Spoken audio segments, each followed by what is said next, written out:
Masarap na kutkutin, super crunchy at cheesy pa. Mainam ito pang merienda at pambaon ng mga chikiting. Masarap din ito pulutan ng mga marites, charot. At pwede nyo rin ito pagkakitaan. Tara, umpisahan na natin. At dito, meron tayong saging na saba. Balatan lang po natin ito. At ibabad natin sa tubig ang mga nabalatan na natin para hindi mangitim. Ayan, at nabalatan na natin lahat. Pwede na natin ito i-slice. Depende na sa inyo kung anong slice ang gusto nyo. Mas gusto ko kasi na ganito ang pagka-slice. Hiwain lang natin ang manipis para madaling maluto.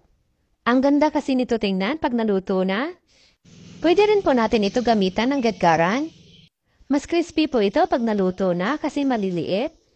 Depende na sa inyo kung anong gusto niyong slice dito sa ating banana strips. At gawin lang natin ito sa lahat ng saging natin. At gagawin muna natin ang sekreto para tumagal at maging crunchy ang ating banana strips. Una, maglagay lang tayo ng 1/4 cup ng asukal at 1/4 cup ng tubig. Sunod natin ilagay ang 3 tablespoon ng vinegar. I-mix-mix lang natin itong mabuti hanggang sa matunaw ang ating asukal. Huwag kayong mag-alala, hindi niyo mararamdaman ang asim dahil sa suka. At nagpainit na po ako dito ng mantika. Once mainit na, pwede na po natin ilagay ang mga na-slice natin na saging. Mag-set lang po tayo ng time, mga 2 minutes po, bago natin ilagay ang ating secret ingredients. Lagyan lang natin ito ng 2 tablespoon. At hayaan lang po natin ito. Hintayin na lang natin na maging crunchy ang ating banana strips bago natin ito hanguin.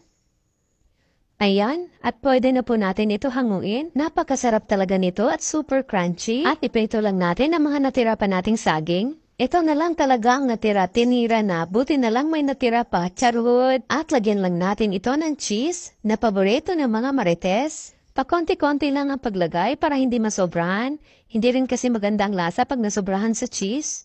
Ayan, at imikos-megos lang natin ito para malagyan lahat ng cheese.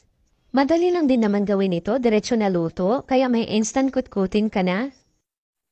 Kung marami kang hilaw na saging dyan, pwede mo gawin ito at masarap din ito kainin kahit walang cheese.